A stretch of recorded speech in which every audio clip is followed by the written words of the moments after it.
It is the last thing most parents wanted to hear, but it does look tonight as if teachers in England will be going on strike this week. It feels like they are trying to maintain a united front that nobody gets a pay rise anywhere. They are the latest in a long line of public and indeed private sector workers to consider walking out this winter. Also on News at 10 tonight. The shock new megapoll estimates there is only one constituency in the whole of the UK where a majority of people don't regret voting for Brexit. Peter has a feisty exchange with Nicola Sturgeon on the complex subject of trans women and prison. Trans women are women, but in the prison context, there is no automatic right for a trans woman. So there are contexts where a trans woman is not a woman? No, there is circumstances in which a trans woman will be housed in the male prison estate. Waiting for those tanks, John has a report from the Ukrainian front line. The making of modern Memphis, Robert Moore has a special report on the long shadow cast by the brutal assassination of Martin Luther King. We're going to hopefully resurrect the spirit of the people of Dr. King's idea, only love can destroy hate. And how a homegrown star found herself in the middle of a major row over an Oscar nomination.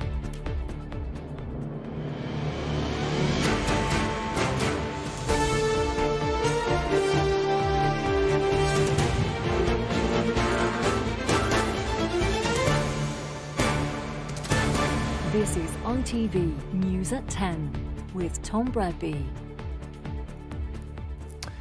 Good evening.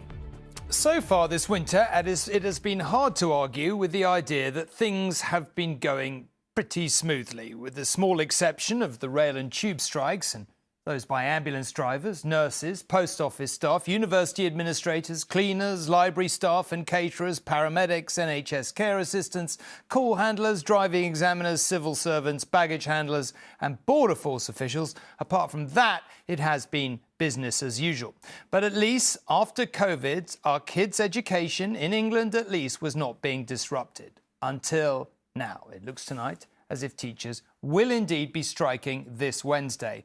One can argue about who or what is to blame: the government, the unions, inflation, the war in Ukraine, Vladimir Putin. What is not in doubt is that it is beginning to qualify, if not as a general strike, then certainly as another winter of discontent. Solidarity forever. Union members gathered outside Downing Street to protest against the minimum service legislation being debated by MPs. But even as they travelled here, another vote for strike action was announced. The Fire Brigade union said 88% of voting members supported industrial action. Like everyone else, they've got to pay the rent, the mortgage and the bills at the end of the month. And increasingly they can't do that. We've got firefighters being sent to food banks, for example, and that's simply not acceptable. The National Education Union is a step further down the road. Its teachers start striking on Wednesday, heads having to decide by then whether or not to open. We are prioritising our examination students in Year 11 and also vulnerable students. It's more about making sure the school is safe, and we've opened up our school to the number of students that we think we can safely look after for the day. The Education Secretary did meet teachers' leaders today, but there was no resolution. It's really disappointing. It really is. It's so disruptive. It's not a last resort. They have chosen to have this strike, obviously in conjunction with many others, but it isn't a last resort. Do you get the impression she's on your side, or do you think the whole government is just standing against you at this stage? At the moment, it feels like they are trying to maintain a united front that nobody gets a pay rise anywhere. I wouldn't say that I thought that she was out there batting for teachers in government at the moment. On Wednesday, 100,000 teachers could walk out, closing 12,000 state schools across England and Wales, affecting 4.5 million pupils. The teachers will be joined by train drivers, civil servants, including DVLA and Border Force staff, university lecturers and some London bus drivers. In Parliament, ministers pressed ahead with their bill, making unions liable for minimum levels of service. Every one of us will know constituents who work hard and expect access to essential and life-saving services when they need them. It is clear that this is not happening in all cases. This bill is controversial and decisive. It is irrational as it is impractical, and strongly condemned by all opposition parties. But the bill won't stop Wednesday's strikes, leaving many classrooms empty and many parents struggling to find childcare, if they can get to work themselves. Called in News at 10, Westminster. If you can judge a politician by his or her first 100 days in office, then Rishi Sunak has the sum total of 3 left to shore up his reputation. It's a nail-biter. Things may be a bit calmer than during the days of both his predecessors, but it's a relative question, and this weekend has been another demonstration of how hard it is to shake off the persistent whiff of scandal. He was trying to move on today, but not with a huge amount of success. We have pharmacies doing more. The Prime Minister in Darlington, Teesside University, to announce how he'll fix the crisis in the NHS, but fending off questions about his commitment to restore integrity to government after his hiring and firing of Tory chairman Nadeem Zahawi. Johnson, Hancock, Braverman, Zahawi. I probably missed a few. Why are so many people at the top of your party finding it so difficult to follow the rules? So, Rob, on the first question, I mean, I talked about that before. But I pointed out to him he hadn't answered that question. I said, look, as I addressed before, Robert, right, the things that happened before I was Prime Minister I can't do anything about. What I think you can hold me to account for is how I deal with the things that arise on my watch. And as you've seen, when it came to Nadeem Zahawi, I asked the independent advisor to look at it straight away, acted on his findings straight away. That should give you some confidence that these things matter to me and that I will take whatever steps are necessary to restore the integrity back into politics. So Sunak says don't blame him for failings when Boris Johnson was Prime Minister. But it was Sunak who appointed Gavin Williamson to his government 3 months ago and then saw him go within days after it emerged he sent inappropriate angry messages to the Chief Whip. Only yesterday, Sunak sacked Nadeem Zahawi as Tory chairman for 7 breaches of the ministerial code, Zahawi's failures to disclose details of his dispute with the tax authorities. The Justice Secretary, Dominic Raab, is still being investigated for the alleged bullying of civil servants, and Sunak still faces questions about why he reinstated Suella Braverman to his cabinet just days after she was sacked by Liz Truss for security breaches. I went into town, Darlington, after Sunak's visit to take the temperature. How do you think Rishi Sunak is doing? Well, he seemed a little bit more in charge of numbers and statistics and things like that. It's just a nightmare, although I know it's not his fault. Well, he's done more for us than a lot of them have lately. It is a very difficult job at the moment. Over the appointment and sacking of Nadeem Zahawi, Labour is less minded to give the Prime Minister the benefit of the doubt. How much did he know about Nadeem Zahawi's multi-million-pound tax bill and the huge penalty he had to pay on top of that bill? Why did our Prime Minister say in Parliament that Zahawi had nothing to answer for? Button up, it's cold out there. Rishi Sunak has made his first 100-odd days as Prime Minister all about restoring trust. But each time he thinks he's on the right route, the misconduct of a ministerial colleague knocks him off course. Look at pretty much any poll at the moment and you will see that the Tories appear to be paying a heavy price in the court of public opinion for all this. Most polls have them a long way behind. Do they mean much? Well, perhaps not at this stage, which is why we don't make a habit of mentioning them much on here. But there was one particularly large one released by the Unheard website today, which suggested, somewhat startlingly, there may only be one constituency in the whole of the UK where a majority of people do not regret voting for Brexit. Robert is here to discuss all this. There's lots and lots of good reasons we don't need to rehearse, not to get too excited about one poll, although this was a big one. But it feels, I mean, I wonder what your view of that, and B, generally what your view of where the Tories were.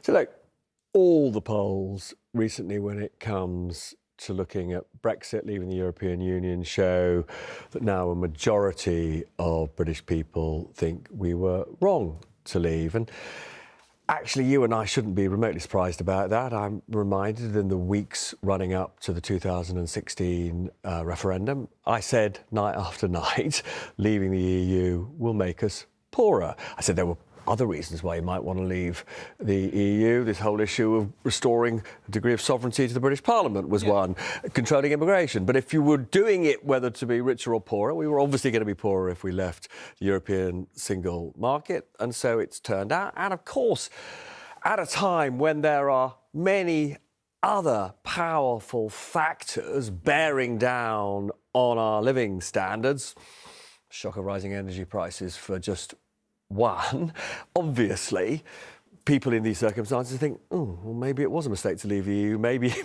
economic growth matters more than I thought it did a few years ago. So I think it is significant. Look, I think we should be under no illusion. This is a big-ish problem for the Tory party in that, the last election was won on Boris Johnson's promise that he would get us out of the EU after all that wrangling. British people now think that was a mistake. You would just think it was a big problem for them. But Keir Starmer too has recently said repeatedly, no chance of rejoining the EU, no chance of getting into the European single market, no chance of joining the customs union. Maybe people think Labour is just more pro-Europe in general. But actually, at the moment, particularly with sort of floating Labour voters, Labour sort of also has a problem as a result of this Brexit result. OK. To be continued, I suspect. But for now, thank you very much indeed. Now, within the complicated and contentious debate on trans rights, it is transgender people themselves who so often come under attack. Nicola Sturgeon's assertion, therefore, that trans women are women ought to mark her out as an ally. But today, even she was forced to concede that there are circumstances where trans women will not be treated the same, namely in single-sex prisons, after a halt on placing those with a history of violence against women in women-only jails.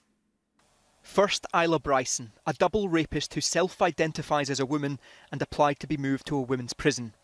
Followed days later by Tiffany Scott, who stalked a teenage girl and assaulted a female prison officer. In response to public criticism, Nicola Sturgeon's government has now banned all trans people with a history of violence against women from being moved to women's prisons until a review of policy is carried out. But she is under pressure to explain why her commitment to trans rights now appears to have caveats. My question is, are all trans women women? That's not the point that we're dealing with here. That's the question I'm asking. Trans women are women, but in the prison context, there is no automatic right for a trans woman. So there are contexts where a trans woman is not a woman? No, there is circumstances in which a trans woman will be housed in the male prison estate. Is there any context in which a woman born as a woman will be housed in the male estate? Look, we're talking here about trans women. And I'm now asking about women born as women. I don't think there are circumstances there, but... So it's different for trans women? Well, yes, and I'm not... So they're not equal? That is not... There is a risk assessment process done for trans women that takes account of the nature of the crime. The timing of this is awkward for Nicola Sturgeon, just days after she denied her gender reforms posed any risk to women's spaces. Opposition parties now say the problem for prisons is a problem for society. What about other single-sex spaces? What about hospital wards or changing rooms or toilets or places of that nature? Trans activists like Ellie have been left deflated, and they point out Scotland is already experiencing an increase in transphobic abuse. Statistically, trans people in prisons are much more likely to be victims of abuse and violence rather than the perpetrators. It's a very, very small minority of the trans population. I think sometimes the way that we talk about these sort of cases can end up stigmatising an entire population of people who are already incredibly marginalised. The UK government veto on gender reforms in Scotland will inevitably be challenged in the courts. Nicola Sturgeon insists she is right, morally and legally. But whether her own position on this policy is now a mess of inconsistencies is already being judged in the court of public opinion. Peter Smith, News at 10, Glasgow. To Ukraine now, where last week's promise of new high-tech tanks is eagerly awaited, not least by young soldiers still battling on with machines that are older than they are. With that in mind, Kyiv's progress looks all the more remarkable because while Russia retains control of an eastern flank, Ukrainian forces claim to have taken back these areas. Shown here in yellow, they include Kharkiv, the country's second biggest city, from which Russian troops retreated last autumn. It does, though, remain well within reach of the Kremlin's shells. It could be any street in Ukraine. But last night was the turn of Kharkiv, a city in the east, first attacked last February, and almost every night since.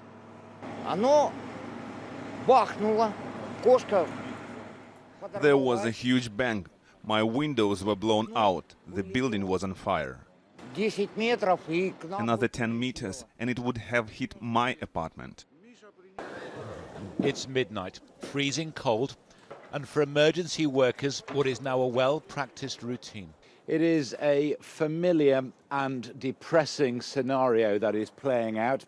First, the air raid sirens, and then a huge explosion, and now a desperate search for survivors. A woman is trapped. By the time rescue teams can reach her, she's dead. We live in constant fear, says Irina. Every time there's an air alert, we throw ourselves to the floor. Can you imagine? The pieces of glass are so sharp they would cut right through you. God forbid, but we expect to be hit.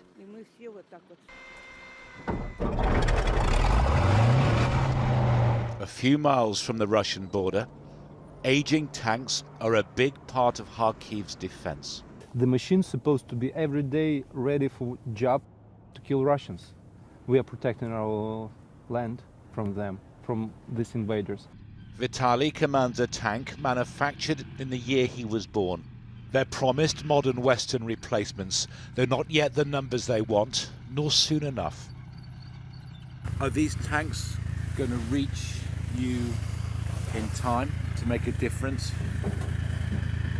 I hope so, because as soon as possible it will be much more better. Nor, they say, will tanks alone defeat Russia. Increasingly, Ukraine insists it needs Western fighter jets to close the skies. Our families are sitting in the cities that are bombed by the rockets. That's why we need more weapons, and we will do our job. Back in Kharkiv, they count 1 dead and 3 injured. On the home front and front line, they've witnessed worse nights and will do so again. John Ray, News at 10, Kharkiv. A deadly flare-up of violence is once again gripping Israel and the Palestinian territories, with the entire region on edge after several days of bloodshed. During a visit today, the US Secretary of State called for calm. Too many lives, he said, had already been taken. 7 Israelis were shot dead on Friday outside a synagogue in East Jerusalem. The day before, 10 Palestinians had been killed after a military raid on the West Bank city of Jenin. When violence erupts and fury is unleashed, this is what's left. In the blighted territory of Jenin, a stronghold for Palestinian militants. This arena of conflict has been under occupation since 1967, but the tensions have been inflamed once more.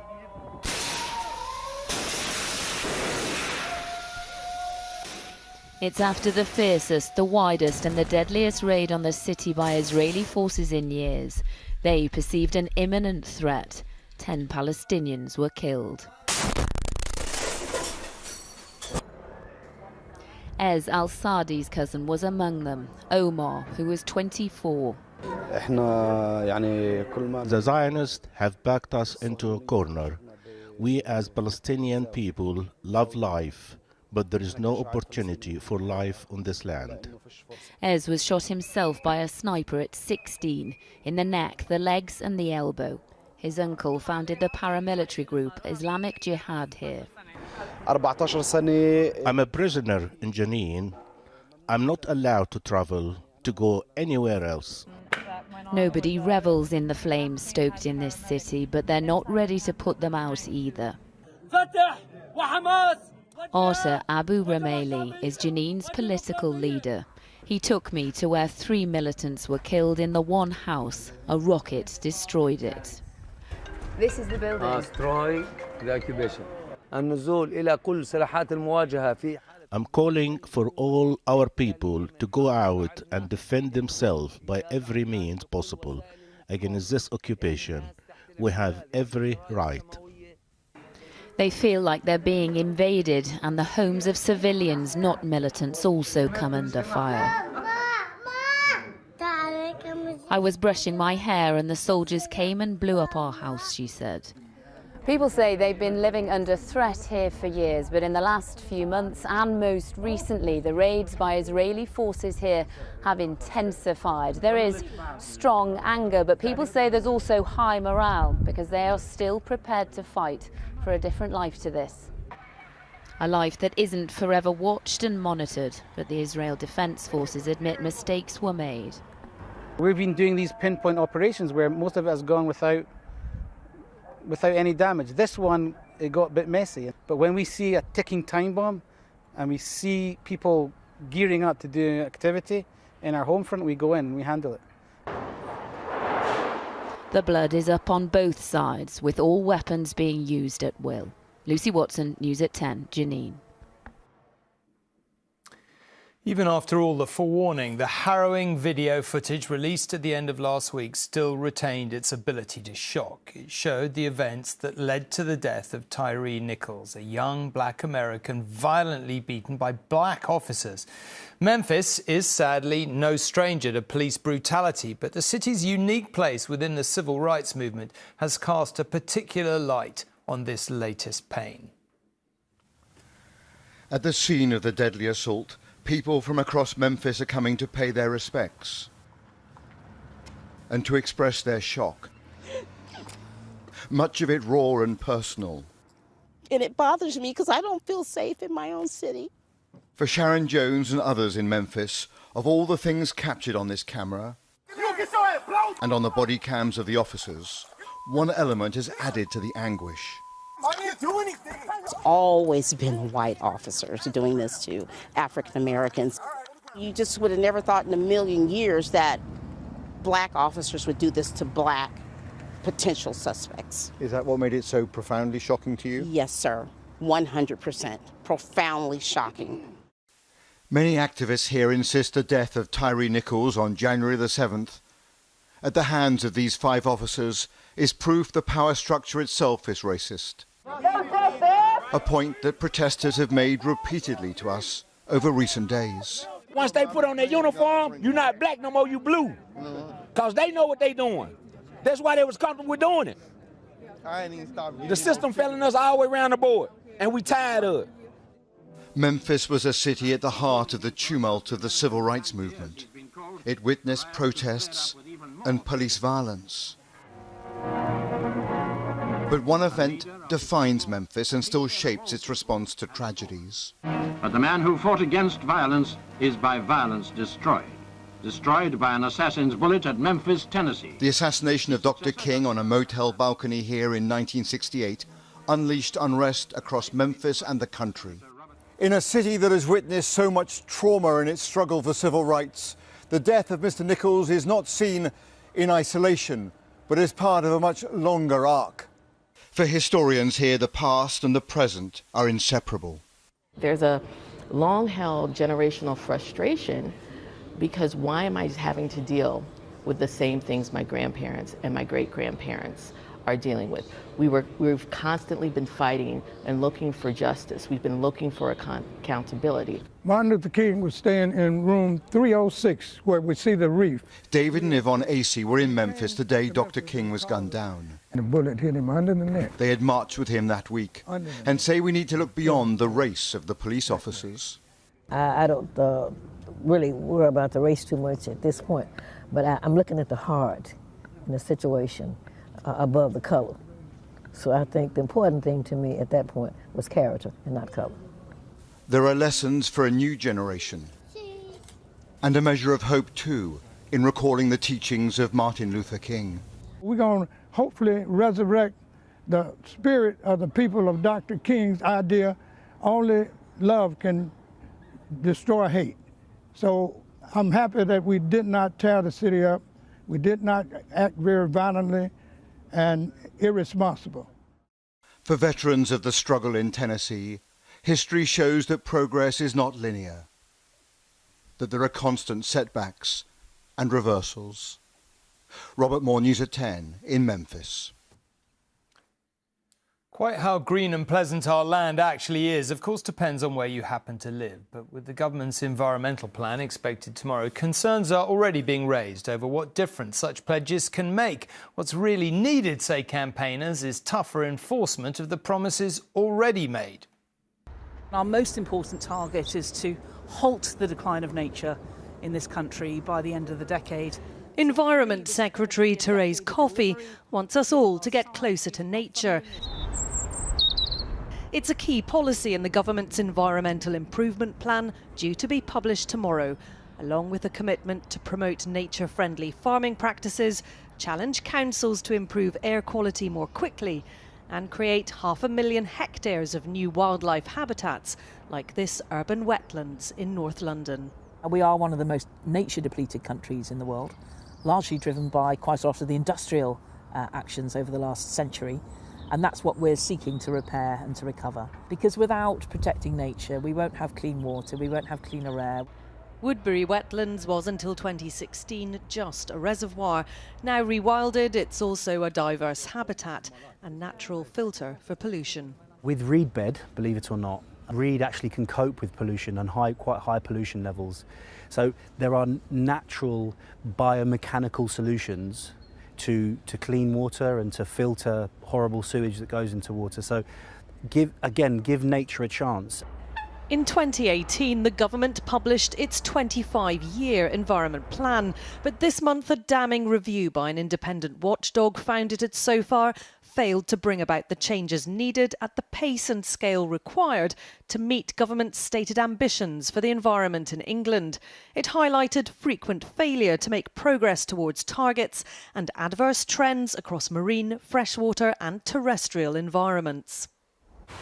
Pimsbrook is one of England's many rivers struggling to thrive, frequently contaminated by sewage. Campaigners want tougher action.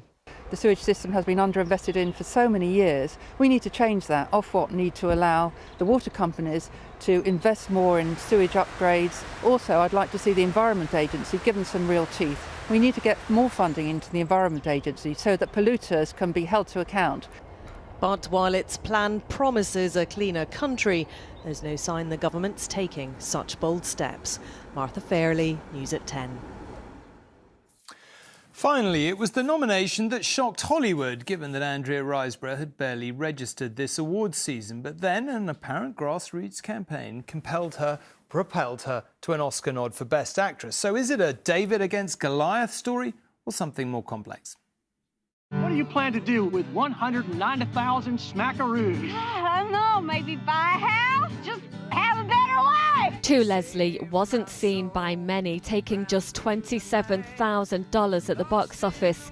But its lead actress, Newcastle's Andrea Riseborough, is up for the biggest award in the industry. I won the lottery! Her role as an alcoholic mother who recklessly spends her lottery winnings has been critically praised, despite the film not being very well known. And now the 5 nominees for performance by an actress in a leading role. Andrea Riseborough in To Leslie. It's not the screening parties hosted by Gwyneth that have been called into question, or the shout-out by Cate Blanchett. By women, not only in this room, but, Andrea Riseborough. But instead posts on social media. It's posts like this one from the film's official account, which quotes a review of the movie that appear to have raised suspicions.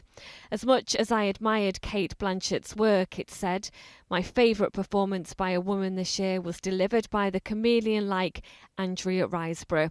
It's that comparison with another performer, which might be breaking the Oscars rules. The Board of Governors will discuss it at a meeting tomorrow.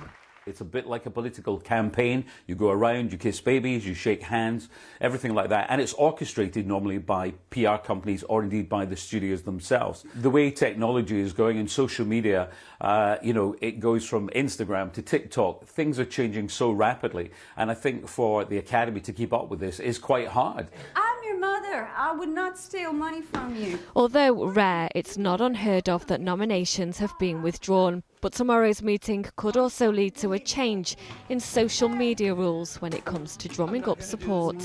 Kelly Foran, News at 10. That's it for tonight. See you tomorrow. Good night. Thanks for watching.